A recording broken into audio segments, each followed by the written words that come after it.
ગુજરાતીઓનું one of the favourite vacation સ્પોટમાંથી એક એવું દીવમાં સ્પા અને મસાજના નામે ચાલતા આડા ધંધાઓનો પર્દાફાશ થયો છે.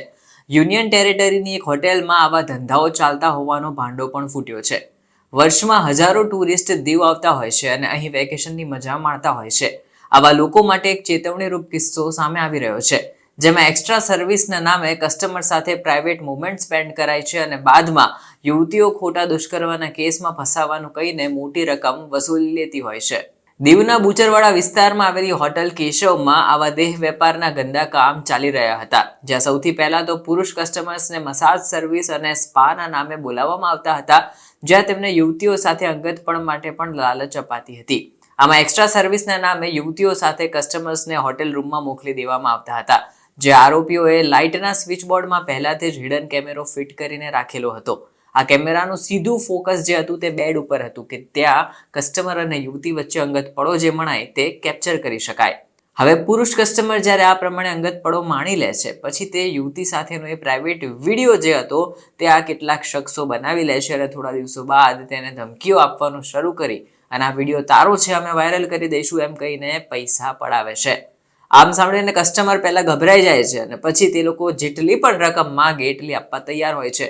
આ સમગ્ર દેહ વેપારનું રેકેટ ચલાવતા 3 શખ્સો અને એક યુવતીની પોલીસે અત્યારે ધરપકડ કરી દીધી છે. Diu superintendent of police Sachin યાદવે રિપોર્ટરોને જણાવ્યું છે કે આ તમામ લોકો છેલ્લા 1 મહિનાથી દેહ વેપારના રેકેટ સાથે સંકળાયેલા છે. તેઓ જાણી જોઈને હોટેલ રૂમના સ્વિચબોર્ડ ઉપર કેમેરા ફિટ કરે છે. એટલું જ નહીં, બેડ ઉપર ફોકસ કરી શકાય એ રીતે સેટિંગ પણ તે કરી દેતા હોય છે. બાદમાં જેટલી પણ પ્રાઇવેટ મુવમેન્ટ્સ કેપ્ચર થાય એનું યુઝ કરી દે અને કસ્ટમરને બ્લેકમેલ કરવાનું શરૂ કરે છે. પોલીસના જણાવ્યા પ્રમાણે આ એક પ્લાન્ટ રેકેટ છે જે વિવિધ રાજ્યોથી આવેલા લોકોએ મળીને ચલાવ્યું હતું. સોમવારે પોલીસે આ રેકેટનો પર્દાફાશ કર્યો હતો અને તેમણે હોટેલ રૂમમાંથી હિડન કેમેરા 25 લોકોના અંગત પળોના વિડીયો પણ કેપ્ચર કરી લીધા હતા. 25 ડિસેમ્બરે પોલીસને સૂત્રો પાસેથી એક વિડીયો સાથે માહિતી મળી હતી કે દીવના બુચરવાડા વિસ્તારમાં આવેલી હોટેલ કેશવમાંથી સંગઠિત દેહ વેપાર ચાલી રહ્યો છે. પોલીસે હોટેલ ઉપર દરોડા પાડી સંજય રાઠોડ અને અલ્તમસ મંસૂરીની ધરપકડ કરી હતી.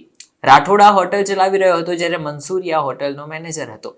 આ દરોડામાં 20 વર્ષીય મહિલાની પણ અટકાયત કરવામાં આવી છે અને પછી આગળ પૂછપરછ શરૂ કરી દેવાઈ છે. પોલીસના જણાવ્યા પ્રમાણે આરોપીઓ અન્ય લોકોની મદદથી છેલ્લા 6 મહિનાથી હોટેલમાં સ્પા અને મસાજનો ધંધો ચલાવી રહ્યા હતા, પરંતુ યોગ્ય અધિકારીઓની મંજૂરી લીધા વિના આ ગોરખ ધંધાઓ ધમધમી રહ્યા હતા. આરોપીઓ હોટેલમાં એક સંગઠિત દેહ વેપાર અને સેક્સટોર્શન રેકેટ ચલાવતા હતા. સ્પા અને મસાજ સર્વિસના બહાના હેઠળ તે લોકો પુરુષ ગ્રાહકોને બોલાવતા હતા અને બાદમાં અંગત પડોની લાલચ આપતા હતા. એટલે કે આ પ્રમાણેનું એ લોકોએ સ્પા ખોલ્યું છે એવી પણ કોઈ લાયસન્સ લીધું નહોતું. એટલે કે આ એક ઇલીગલ ધંધો હતો. પોલીસે રાઠોડ અને મંસૂરીના ફોનમાંથી આવા જ કેટલાક કસ્ટમર્સના અંગત પડોના વિડીયો પણ મેળવી લીધા હતા, જેમાં આ રેકેટ અંગે જાણવા મળ્યું હતું. કસ્ટમર્સને સૌથી પહેલા તો સ્પા અને મસાજના નામે અંગત પણ માણવા માટે એ લોકો તૈયાર કરતા અને યુવતી પછી રૂમમાં લઈ જતી હતી. ઉલ્લેખનીય છે, આખું સમગ્ર કૌભાંડ જે હતું એ માત્ર બ્લેકમેલ કરીને રૂપિયા પડાવવાનું હતું અને બાદમાં પોલીસે જણાવ્યું કે જે લોકો આ હોટલના રેકેટનો શિકાર થયા છે તેમની સામે અમે સામેથી જ કહી રહ્યા છીએ કે અમારી જોડે વાતચીત કરો, તમારી સામે તમારી ઓળખ ગોપનીય રાખવામાં આવશે અને તમારી પ્રોટેક્શનની જવાબદારી લેવામાં આવશે. બસ જે આ લોકો ચલાવી રહ્યા હતા ગોરખ ધંધાઓ, એના તમે ખાલી એકવાર અમને કન્ફર્મેશન આપી દો એટલે વધારે આગળ કાર્યવાહી થાય. પોલીસે હવે દીવના વાનકબારા કોસ્ટલ પોલીસ સ્ટેશન ખાતે ફરિયાદ નોંધી હતી, જેમાં BNS immoral traffic prevention act અને ઇન્ફોર્મેશન ટેકનોલોજી એક્ટ અંતર્ગત પણ ફરિયાદ નોંધવામાં આવી હતી.